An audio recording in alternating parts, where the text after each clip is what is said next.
ಪ್ರಶ್ನೆಗಳನ್ನು ನೋಡ್ತಾ ಇದ್ದೀವಿ. ಸೊ ಇವತ್ತು ಮೂರನೇ ಪಾಠ ಗಿಲ್ಲು ಪಾಠದ ಮೂರನೇ ಭಾಗದ ವಿಡಿಯೋ ಇದಾಗಿದೆ. ಇದಕ್ಕಿಂತ ಮುಂಚೆ ಒಟ್ಟು 2 ಭಾಗಗಳನ್ನು ಅಪ್ಲೋಡ್ ಮಾಡಿದ್ದೀನಿ. ತಾವುಗಳು ನೋಡದೇ ಇದ್ರೆ ಮೇಲೆ ಒಂದು ಐ ಕಾರ್ಡಲ್ಲಿ ಲಿಂಕನ್ನು ಸಜೆಸ್ಟ್ ಮಾಡ್ತೀನಿ, ತಾವುಗಳು ನೋಡ್ಬೋದು. ಶುರು ಮಾಡೋಣ ಗಿಲ್ಲು ಪಾಠದ ಮೂರನೇ ಭಾಗದ ಬಹು ವಿಕಲ್ಪೀಯ ಪ್ರಶ್ನೆಗಳ ಒಂದು ವಿಡಿಯೋ. ಇದಕ್ಕಿಂತ ಮುಂಚೆ ತಾವುಗಳು ಹೊಸಬರಾಗಿದ್ದರೆ ದಯಮಾಡಿ ನನ್ನ ಚಾನಲ್ ಸ್ಟಡಿ ವಿತ್ ಪರಶುರಾಮ್ ಹಾಗೂ ಸ್ಮಾರ್ಟ್ ವರ್ಕ್ ಅಂತಕ್ಕಂಥ 2 ಯೂಟ್ಯೂಬ್ ಚಾನಲ್ಗಳಿಗೆ ಸಬ್ಸ್ಕ್ರೈಬ್ ಆಗಿ, ಜೊತೆಗೆ ಬೆಲ್ ಐಕಾನನ್ನು ಒತ್ತಿ.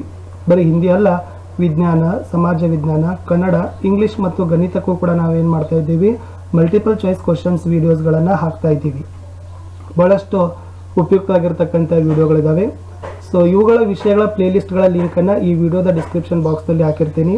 ಅಷ್ಟೇ ಅಲ್ಲದೆ ನಮ್ಮ ಟೆಲಿಗ್ರಾಮ್ ಗ್ರೂಪ್ ಇದೆ, ಆ ಟೆಲಿಗ್ರಾಮ್ ಗ್ರೂಪಲ್ಲಿನೂ ಕೂಡ ತಾವುಗಳು ಬಂದು ಜಾಯ್ನ್ ಆಗ್ಬೋದು. ಶುರು ಮಾಡೋಣ. 10ನೇ ತರಗತಿಯ ತೃತೀಯ ಭಾಷೆ ಹಿಂದಿಯಲ್ಲಿ ಮಲ್ಟಿಪಲ್ ಚಾಯ್ಸ್ ಕ್ವಶನ್ನ ಥರ್ಡ್ ಪಾರ್ಟ್, ಗಿಲ್ಲುವಿನ ಒಂದು ಥರ್ಡ್ ಪಾರ್ಟನ್ನು ನೋಡೋಣ.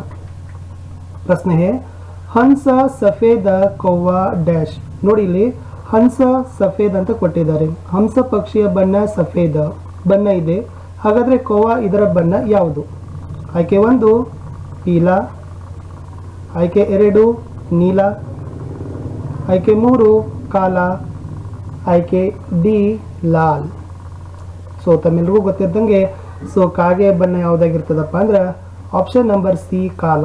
ಸೊ ಕಪ್ಪು ಬಣ್ಣ ಏನಾಗಿರ್ತದ, ಕಾಗೆದಾಗಿರ್ತದ. ಅದು ಆಪ್ಷನ್ ಸಿ ಸರಿ ಉತ್ತರ ಇತ್ತು.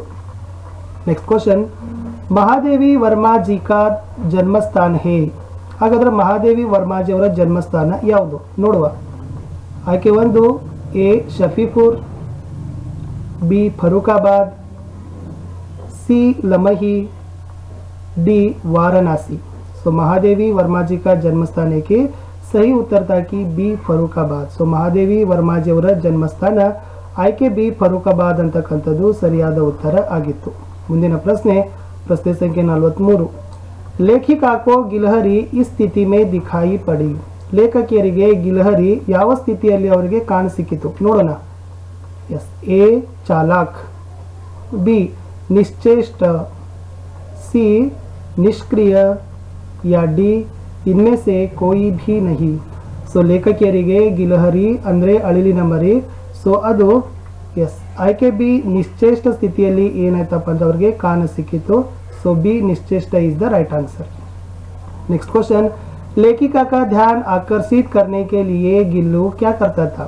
ಲೇಖಕಿಯರ ಧ್ಯಾನವನ್ನ ಗಮನವನ್ನ ಆಕರ್ಷಿಸುವ ಸಲುವಾಗಿ ಗಿಲ್ಲು ಏನು ಮಾಡ್ತಾ ಇತ್ತು. ಎಸ್ फर्स्ट वन, सोन जूही में छिप जाता था, पर्दे की चुन्नट में भी छिप जाता था, सर से पर्दे पर चढ़ जाता था, या डी फूलदानों में छिप जाता था. सो ಲೇಖಕಿಯರ ಧ್ಯಾನವನ್ನ ಆಕರ್ಷಿತ ಮಾಡುವ ಸಲುವಾಗಿ ಗಿಲ್ಲು ಏನು ಮಾಡ್ತಿತ್ತಪ್ಪ ಅಂದ್ರೆ ಆಪ್ಷನ್ ಸಿ ಸರ್ ಸೆ ಪರ್ದೆ ಪರ್ ಚढ़ जाता था. ಇದು ಇತ್ತು ಸರಿಯಾದ ಉತ್ತರ. ಮುಂದಿನ ಪ್ರಶ್ನೆ, ಗಿಲ್ಲುಗೆ ಕಾರ್ಯಕಲಾಪ ಹೇ. ಹಾಗಾದ್ರೆ ಗಿಲ್ಲುವಿನ ಕಾರ್ಯಕಲಾಪಗಳು ಏನೇನು. ಸೊ ಈತನ ನಿಮಗೆ ಡಿಸ್ಕ್ರಿಪ್ಟಿವ್ ಕ್ವಶನ್ಸ್ಗಳನ್ನ ಸಹಿತ ಏನು ಮಾಡ್ತಾರಪ್ಪ ಅಂತಂದ್ರೆ ಕೇಳ್ತಾರೆ. ಸೊ ಅದನ್ನು ಕೂಡ ತಾವುಗಳು ಗಮನವನ್ನು ಇಡಬೇಕು. ಎ सोन जूही में छिप जाता था, पर्दे की चुन्नट में छिप जाता था, सी सर से पर्दे पर चढ़ जाता था, या ಡಿ ಉಪಯುಕ್ತ ಸಭಿ. ಸೊ ಮೇಲಿನ ಎಲ್ಲವೂ ಅಂತ ಕೇಳಿದ್ದಾರೆ. ಹಾಗಾದ್ರೆ ಗಿಲ್ಲುವಿನ ಕಾರ್ಯಕಲಾಪ ಏನಿದೆಪ್ಪ ಅಂತಂದ್ರೆ ऑप्शन डी उपर्युक्त सभी. ಅಂದ್ರೆ ಏನೇನು ಬರಿಬೇಕು. सोन जूही में छिप जाता था, पर्दे की चुन्नट में छिप जाता था, सर से पर्दे पर चढ़ जाता था. ಈ 3 ವಾಕ್ಯಗಳು ಗಿಲ್ಲುವಿನ ಕಾರ್ಯಕಲಾಪವನ್ನು ತಿಳಿಸ್ತವೆ. ಮುಂದಿನ ಪ್ರಶ್ನೆ, ಎಸ್ ವರ್ಮಾಜಿ ಕೋ ಚೌಕಾನೆ के लिए ಗಿಲ್ಲು यहाँ छिप जाता था. ಸೊ ವರ್ಮಾಜಿ ಅವರನ್ನ ಚೌಕಾನೆ ಸಲುವಾಗಿ ಏನು ಮಾಡ್ತಿತ್ತು. ಚೌಕಾನೆಸ್ಕರ್ತೆ ಕಿ ಕಾಡುವುದು. ಓಕೆ ಎಸ್ ನೋಡೋಣ. सोन जूही की पत्तियों में, पर्दे की चुन्नट में, सी फूलदानों के फूलों में, या डी उपर्युक्त सभी. वर्मा जी को चौंकाने के लिए गिल्लू यस ऑप्शन डी उपर्युक्त सभी. ಅಂದ್ರೆ सोन जूही की पत्तियों में, पर्दे की चुन्नट में और फूलदानों के फूलों में छिप जाता था. ಮೇಲಿನ 3 ಹೇಳಿಕೆಗಳು ಏನಾಗಿದ್ವು ಅಂದ್ರೆ ಸರಿಯಾಗಿರ್ತಕ್ಕಂಥ ಹೇಳಿಕೆಗಳು ಆಗಿದ್ದು. ಮುಂದಿನ ಪ್ರಶ್ನೆ ಸಂಖ್ಯೆ 47. ಗಿಲ್ಲು ಲೇಖಿಕಾ ಕಿ ಗೈರ್ ಹಾಜರಿ ಮೇ ದಿನ ಕೈಸೆ ಬಿತಾಯ. ಸೊ ಗಿಲ್ಲು ಲೇಖಕಿಯರ ಗೈರು ಹಾಜರಿಯಲ್ಲಿ ಹೇಗೆ ದಿನಗಳನ್ನು ಕಳೆಯಿತು. ಎಸ್ ನಂಬರ್ ಎ ಉದಾಸ್ रहता था, उदास ಅಂದ್ರೆ ದುಃಖ. 2 प्रिय खाद्य कम खाता था. सी अकेलापन का अनुभव पाता था. या डी उपर्युक्त सभी. ನೋಡಿ गिल्लू लेखिका की गैरहाजिरी में उदास रहता था, प्रिय खाद्य कम खाता था, ಅಕೇಲಪನ್ ಕಾ ಅನುಭವ ಪಾತಾತ. ಆ ಮೇಲಿನ 3 ವಾಕ್ಯಗಳು ಏನಿದಾವಪ್ಪ ಅಂದ್ರೆ ಸರಿಯಾಗಿದ್ದಾವೆ. ಆಪ್ಷನ್ ಡಿ ಉಪಯುಕ್ತ ಸಭಿ ಅಂತಕ್ಕಂಥ ಆಯ್ಕೆ ಸರಿಯಾಗಿರ್ತಕ್ಕಂಥದ್ದು ಇತ್ತು. ಉದಾಸ್ रहता था, प्रिय खाद्य कम खाता था, अकेलापन का अनुभव पाता था. Next question.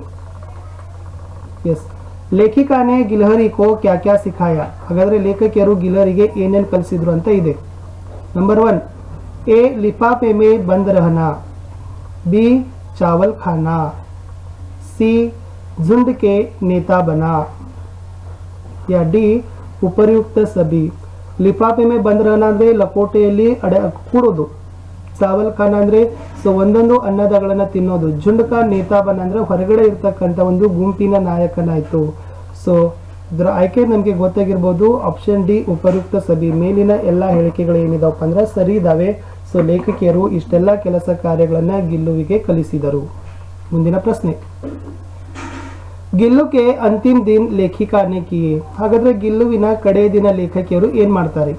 ಫಸ್ಟ್, हीटर जलाया, उष्णता देने का प्रयास किया, सी दोनों ही, या डी इनमें से कोई भी नहीं. ಗಿಲ್ಲುವಿನ ಕಡೆಯ ದಿನ ಏನ್ ಮಾಡ್ತಾರಪ್ಪ ಅಂದ್ರೆ ಮಹಾದೇವಿ ವರ್ಮಾಜಿ ಅವರು ಹೀಟರ್ ಜಲಾಯ ಅವ್ರ ಉಷ್ಣತಾ ದೇನೆ ಕಾ ಪ್ರಯಾಸ್ ಕಿಯಾ ಅಂತ 2 ಹೇಳಿಕೆಗಳಿದಾವಲ್ಲ, ಅವೆರಡೂ ಕೂಡ ಸರಿಯಾಗಿರ್ತಕ್ಕಂಥ ಹೇಳಿಕೆಗಳಿದಾವೆ. ಆಪ್ಷನ್ ಸಿ ದೋನೋ ಹಿ ಅಂತಕ್ಕಂಥ ಆಯ್ಕೆ ಸರಿಯಾಗಿರ್ತಕ್ಕಂಥ ಇತ್ತು. ಮುಂದಿನ ಪ್ರಶ್ನೆ, ಗುಲಾಬ್ ಪೌದಾ ಹೇ ಸೋನ್ಜುಹಿ ಡ್ಯಾಶ್. ನೋಡಿ ಗುಲಾಬ್ ಅಂದ್ರೆ ಗುಲಾಬಿ, ಅದು ಬಳ್ಳಿ, ಪೌದಾ ಅಂದ್ರೆ ಬಳ್ಳಿ ಅಂತಾರೆ, ಲತೆ ಅಂತಾರೆ. ಹಾಗಾದ್ರೆ ಸೋನ್ಜುಹಿ ಅಂತಕ್ಕಂಥದ್ದು ಏನು ನೋಡುವ. ಆಪ್ಷನ್ ಎ ಲತಾ, ಆಪ್ಷನ್ ಬಿ ಫೂಲ್, ಆಪ್ಷನ್ ಸಿ ಪೇಡ್, ಯಾ ಆಪ್ಷನ್ ಡಿ ಪೌದಾ. ಸೋನ್ಜುಹಿ ಅಂತಕ್ಕಂಥದ್ದು ಏನಪ್ಪಾ ಅಂತಂದ್ರೆ ಆಪ್ಷನ್ ಬಿ ಫೂಲ್. ಏಕ ಖುಷ್ಬೂದಾರ್ ಫೂಲ್ ಅಂತ ಪುಸ್ತಕದಲ್ಲಿ ಕೊಟ್ಟಿದ್ದಾರೆ. ಒಂದು ಸುಗಂಧ ಭರಿತವಾಗಿರ್ತಕ್ಕಂಥ ಹೂವು, ಅದು ಯಾವುದು, ಸೋನ್ಜುಹಿ. ನೆಕ್ಸ್ಟ್ ಮುಂದಿನ ಪ್ರಶ್ನೆ 51, ಗಿಲ್ಲು ಕೆ ಜೀವನ್ ಕಾ ಪ್ರಥಮ್ ಡ್ಯಾಶ್ ಆಯಾ. ಸೂಕ್ತವಾಗಿರ್ತಕ್ಕಂಥ ಶಬ್ದವನ್ನು ಏನ್ ಮಾಡಬೇಕಾಗದ, ಅಲ್ಲಿ ತುಂಬಬೇಕಾಗದ. ನೋಡುವ ಏನಿದೆ ಅಂತ. ಆಪ್ಷನ್ ಎ ವಸಂತ, ಆಪ್ಷನ್ ಬಿ ದಿನ್, ಆಪ್ಷನ್ ಸಿ ಮಾಹ, या ऑप्शन डी इनमें से कोई भी नहीं. गिल्लू के जीवन का प्रथम, yes the right answer is वसंत आया ಅಂತಕ್ಕಂಥದ್ದು ಸರಿಯಾಗಿರ್ತಕ್ಕಂಥ ಉತ್ತರ ಇತ್ತು. ಅಗಲ ಪ್ರಶ್ನೆ पर चलेंगे. ಮುಂದಿನ ಪ್ರಶ್ನೆಗೆ ಹೋಗೋಣ. ಪ್ರಶ್ನೆ ಸಂಖ್ಯೆ 52 ಇದೆ. इनमें से बहुवचन शब्द है. ಕೊಟ್ಟ ಆಯ್ಕೆಗಳಲ್ಲಿ ಬಹುವಚನ ಶಬ್ದಗಳನ್ನು ಗುರುತಿಸಬೇಕು. ನೋಡುವ ಏನಿದೆ ಅಂತ. ಎಸ್ ಕೌವಾ, ಗಮಲಾ, घोसला, डी खिड़किया. ನೋಡಿ ಕೋವಾ ಇದರ ಬಹುವಚನ ಶಬ್ದ ಏನಾಗುತ್ತೆ, ಕೌವೆ ಆಗುತ್ತೆ. ಗಮಲಾದ್ದು ಗಮಲೆ, ಘೋಸ್ಲಾದ್ದು ಘೋಸ್ಲೆ. ಓಕೆ, ಹಾಗಾದ್ರೆ ಲಾಸ್ಟ್ ಕಿಡಕಿಯ ಅಂತಕ್ಕಂಥದ್ದು ಒಂದೇ ಬಹುವಚನ ಶಬ್ದ ಇತ್ತು. ಅದು ಯಾದಿಂದ ಪ್ರತ್ಯಾಗಿದೆ ಮತ್ತು ಮೇಲೆ ಚಂದ್ರ ಬಿಂದು ಇದೆ, ಬಹುವಚನವನ್ನು ಸೂಚಿಸುತ್ತೆ. ಕೋವಾ ಬಹುವಚನ ಕೌವೆ, ಗಮಲಾ ಗಮಲೆ, ಘೋಸ್ಲಾ ಘೋಸ್ಲೆ. ಅದು ಕೂಡ ತಾವುಗಳು ಏನು ಮಾಡಬೇಕು, ನೆನಪಿನಲ್ಲಿ ಇಟ್ಕೊಳ್ಬೇಕು. ಈ ಒಂದು ಆಯ್ಕೆಗಳಲ್ಲಿ ಖಿಡಕಿಯ ಅಂತಕ್ಕಂಥದ್ದು ಬಹುವಚನ ಶಬ್ದ ಇತ್ತು. ಮುಂದಿನ ಪ್ರಶ್ನೆ, ಗಿಲಹರಿयों के जीवन की अवधि डैश वर्ष से अधिक नहीं होती. ನೋಡಿ ಅಳಿಲುಗಳ ಜೀವಿತದ ಅವಧಿ ಡ್ಯಾಶ್ ವರ್ಷಕ್ಕಿಂತ ಹೆಚ್ಚು ಆಗೋದಿಲ್ಲ. ನೋಡುವ. ಎಸ್ ಎ 1, ಬಿ 1.5, ಸಿ 2, या ಡಿ 2.5. ನೋಡ್ಬೋದು ಅಳಿಲುಗಳ ಜೀವಿತದ ಅವಧಿ ಎಷ್ಟಾಗಿರ್ತದಪ್ಪ ಅಂದ್ರೆ ಅದು 2 ವರ್ಷಕ್ಕಿಂತ ಹೆಚ್ಚಿಗೆ ಆಗೋದಿಲ್ಲ. ಆಪ್ಷನ್ ಸಿ 2 ಅಂತಕ್ಕಂಥದ್ದು ಸರಿಯಾಗಿರ್ತಕ್ಕಂಥ ಉತ್ತರ ಇತ್ತು. ಮುಂದಿನ ಪ್ರಶ್ನೆ, ಗಿಲ್ಲು ಕಾ ಪ್ರಿಯ ಲತಾ. ಹಾಗಾದ್ರೆ ಗಿಲ್ಲುವಿನ ಪ್ರಿಯವಾಗಿರ್ತಕ್ಕಂಥ ಬಳ್ಳಿ ಯಾವುದು. ಆಪ್ಷನ್ ಎ ಗುಲಾಬ್, ಆಪ್ಷನ್ ಸಿ ಡೇಡ್, ಆಪ್ಷನ್ ಸಿ ಅಪರಾಜಿತ, ಯಾ ಆಪ್ಷನ್ ಡಿ ಸೋನ್ಜುಹಿ. ಹಾಗಾದ್ರೆ ಗಿಲ್ಲುವಿನ ಪ್ರಿಯವಾಗಿರ್ತಕ್ಕಂಥ ಲತೆ ಬಳ್ಳಿ ಯಾವುದಪ್ಪ ಅಂದ್ರೆ ಅದು ಆಪ್ಷನ್ ಡಿ ಸೋನ್ಜುಹಿ. ಸೋನ್ಜುಹಿ ಅಂದ್ರೆ ನೆನಪಿಟ್ಕೊಡ್ರಿ, ಏಕ ಖುಷ್ಬೂದಾರ್ ಫೂಲ್ ಅಂದ್ರೆ ಒಂದು ಸುವಾಸನೆ ಸುಗಂಧ ಭರಿತವಾಗಿರ್ತಕ್ಕಂಥ ಒಂದು ಹೂವಿನ ಬಳ್ಳಿ, ಅದನ್ನ ಸೋನ್ಜುಹಿ ಅಂತ ಕರೀತಾರೆ. ಗಿಲ್ಲುವಿನ ಪ್ರಿಯ ಲತೆನೆ ಆಪ್ಷನ್ ಡಿ ಸೋನ್ಜುಹಿ. ಮುಂದಿನ ಪ್ರಶ್ನೆ, ಎಸ್ ಮೇರೆ ಪಾಸ್ ಬಹುತ್ ಸೇ ಡ್ಯಾಶ್ ಹೇ. ನೋಡಿ, ನನ್ನ ಬಳಿ ಬಹಳಷ್ಟು ಡ್ಯಾಶ್ ಡ್ಯಾಶ್ ಏನಿದಾವೆ? ಆಪ್ಷನ್ ಎ ಪೇಡ್ ಪೌದೆ, ಆಪ್ಷನ್ ಬಿ ಪಶು ಪಕ್ಷಿ, ಆಪ್ಷನ್ ಸಿ वन उपवन, या ಆಪ್ಷನ್ ಡಿ ಫಲ್ ಫೂಲ್. ಸೊ ಲೇಖಕಿಯರ ಬಳಿ ಬಹಳಷ್ಟು ಇದ್ದವು. ಏನಿದ್ದವು ಅಂತ ಕೇಳಿದ್ದಾರೆ. ಸೊ ಆಪ್ಷನ್ ಇಸ್ ಏನಪ್ಪ ಅಂತಂದರೆ ಪಶು ಪಕ್ಷಿ. ಯಾಕಂದರೆ ಅವರ ಮನೆಯಲ್ಲಿ ನಾಯಿಗಳಿದ್ದು, ಬಿಲ್ಲಿ, ಓಕೆ, ಕುತ್ತೆ. ಸೊ ಅವುಗಳ ಬಗ್ಗೆನೂ ಕೂಡ ಏನಾಗಿದೆ ಪಾಠದಲ್ಲಿ ಉಲ್ಲೇಖ ಇದೆ. ಸೊ ಅದಕ್ಕಾಗಿ ಏನು ಹೇಳ್ತಾರಪ್ಪ ಅಂದ್ರೆ ಲೇಖಕಿಯರ ಬಳಿ ಬಹಳಷ್ಟು ಪಶು ಪಕ್ಷಿಗಳು ಇದ್ದವು ಅಂತ ಹೇಳ್ತಾರೆ. ಸೊ ವಿದ್ಯಾರ್ಥಿಗಳೇ, ಇಲ್ಲಿಯವರೆಗೆ ನಾವು ಏನು ಮಾಡಿವಪ್ಪ ಅಂತಂದರೆ ಗಿಲ್ಲು ಪಾಠದಲ್ಲಿ ಇರ್ತಕ್ಕಂಥ ಒಟ್ಟು 3 ಭಾಗಗಳಲ್ಲಿ 55 ಮಲ್ಟಿಪಲ್ ಚಾಯ್ಸ್ ಕ್ವಶನ್ಸ್ಗಳನ್ನು ಹೇಳಿವಿ. ಸೊ ನಾವು ಹೇಳ್ತಕ್ಕಂಥದ್ದು ಏನಪ್ಪ ಅಂದರೆ ಅಭ್ಯಾಸದಲ್ಲಿರ್ತಕ್ಕಂಥ ಎಲ್ಲ ಒಂದು ಪ್ರಶ್ನೆಗಳನ್ನು ಕೂಡ ತೆಗೆದುಕೊಂಡಿದ್ದೀವಿ. ಪಾಠದಲ್ಲಿರ್ತಕ್ಕಂಥ ಹೋಲ್ ಕಂಟೆಂಟಲ್ಲಿ ಇಂಪಾರ್ಟೆಂಟ್ ಕಂಟೆಂಟನ್ನು ಸಹಿತ ನಾವು MCQದಲ್ಲಿ ಕೊಟ್ಟಿದ್ದೀವಿ. ಸೊ ನಿಮಗೆ ಈ ಪಾಠದಲ್ಲ ಬರ್ತಕ್ಕಂಥ ಮಲ್ಟಿಪಲ್ ಚಾಯ್ಸ್ ಕ್ವಶನ್ಗಳ ಬಗ್ಗೆ ಅರಿವಾಗಿರ್ಬೋದು.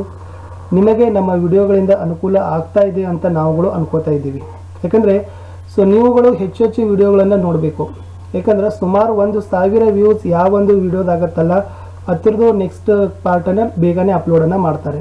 ನೀವು ವಿಡಿಯೋಗಳನ್ನು ನೋಡದೇ ಇದ್ದರೆ ಅಪ್ಲೋಡ್ಗಳನ್ನು ಮಾಡೋದಿಲ್ಲ. ಸೊ ಅದಕ್ಕಾಗಿ ನಮ್ಮ ಟಾರ್ಗೆಟ್ ಏನಿರ್ತದೆ ಅಂದರೆ ನಾವು ಹಾಕ್ತಕ್ಕಂಥ ಒಂದು ವಿಡಿಯೋ ಮಿನಿಮಮ್ 1000 ಸ್ಟೂಡೆಂಟ್ಸ್ ಆದ್ರೆ ಅದನ್ನು ವ್ಯೂಗಳನ್ನು ಮಾಡಬೇಕು. ಸೊ ಅದಕ್ಕಾಗಿ ವ್ಯೂಗಳನ್ನು ಮಾಡಿ ನೀವುಗಳನ್ನು ನೋಡಿ ನಿಮ್ಮ ಗೆಳೆಯರಿಗೂ ಕೂಡ ಶೇರ್ ಮಾಡಿ. ಯಾಕಂದರೆ ಈ ಸಂದರ್ಭದಲ್ಲಿ ಬಹು ಆಯ್ಕೆ ಪ್ರಶ್ನೆಗಳು ಸಿಗ್ತಾ ಇಲ್ಲ. ಓಕೆ, ಸೊ ಸಿಕ್ಕಿದ್ರು ಕೂಡ ಅದನ್ನು ನೋಡ್ಬೋದು. 10-5 ಅದರಿಂದ ಉಪಯೋಗ ಇಲ್ಲ. ಸೊ ನಮ್ಮ ಒಂದು ಚಾನಲ್ನ ಮುಖ್ಯ ಇಂಟೆನ್ಷನ್ ಏನಪ್ಪ ಅಂದರೆ ಹೋಲ್ ಆಗಿರ್ತಕ್ಕಂಥ ತಿಳುವಳಿಕೆಯನ್ನು ನಿಮಗೆ ಕೊಡಬೇಕು. ಈ ಒಂದು ಸರಿ ವಿಡಿಯೋಗಳನ್ನು ತಾವುಗಳು ನೋಡಿದರೆ ಬೇರೆ ಯಾವುದೇ ರೀತಿಯಾಗಿರ್ತಕ್ಕಂಥ ಸಮಸ್ಯೆ ನಿಮಗೆ ಆಗಬಾರ್ದು. ಸೊ ಅದಕ್ಕಾಗಿ ಈ ಒಂದು ಕ್ವಶನರಿ ನೋಡಿ ಒಂದ್ಸರಿ ಟೆಕ್ಸ್ಟ್ ಬುಕ್ಕನ್ನು ನೋಡಿದರೆ ಹೋಪ್ ನಿಮಗೆ ತುಂಬ ಕ್ಲಿಯರ್ ಆಗಿ ಅರ್ಥ ಆಗ್ತದೆ ಅಂತ ನಾವುಗಳು ಅಂದ್ಕೊಂಡಿದ್ದೀವಿ. ಸೊ ಇಲ್ಲಿಯವರೆಗೆ ನಾವು ಏನು ಮಾಡಿವಪ್ಪ ಅಂದರೆ ಟೋಟಲ್ ಆಗಿ 3 ಪಾಠಗಳ ಮಲ್ಟಿಪಲ್ ಚಾಯ್ಸ್ ಕ್ವಶನ್ಸ್, 1 ಗ್ರಾಮರ್ ಪಾಠವನ್ನು ಹೇಳಿದ್ದೀವಿ. ಮಾತೃಭೂಮಿ ಆಯಿತು, ಕಾಶ್ಮೀರಿ ಸೇಬ್ ಆಯಿತು, ಇವತ್ತು ಗಿಲ್ಲು ಮುಗೀತು, ಆಮೇಲೆ ಪ್ರೇರಣಾರ್ಥಕ ಕ್ರಿಯಾನೂ ಆಯಿತು. ಸೊ ಒಂದೇ ವಿಡಿಯೋದಲ್ಲಿ ನಾವು ಅಭಿನವ ಮನುಷ್ಯದು ಕೂಡ ಕ್ವಶನರೀಸ್ಗಳನ್ನು ಕೊಡ್ತಾ ಇದ್ದೀವಿ, ಓನ್ಲಿ 1ನೇ ಪಾಠದಲ್ಲಿ. ಸೊ ಅದಕ್ಕಾಗಿ ನೀವುಗಳು ವಿಡಿಯೋವನ್ನು ನೋಡಿದ ತಕ್ಷಣ ಹೆಚ್ಚು ಜನರಿಗೆ ಶೇರ್ ಮಾಡಿ. ನಮ್ಮ ಚಾನಲ್ಗಳಾಗಿರ್ತಕ್ಕಂಥ ಸ್ಟಡಿ ವಿತ್ ಪರಶುರಾಮ್ ಸ್ಮಾರ್ಟ್ ವರ್ಕ್ಗಳಿಗೆ ಸಬ್ಸ್ಕ್ರೈಬ್ ಮಾಡಿ. ಮತ್ತು ಬೆಟರ್ ಅಂದರೆ ತಾವು ಟೆಲಿಗ್ರಾಮ್ ಗ್ರೂಪ್ಗೆ ಬಂದು ಸೇರಿಕೊಳ್ಳಿ. ಸಿಗುವ ಮತ್ತೆ ಹೊಸ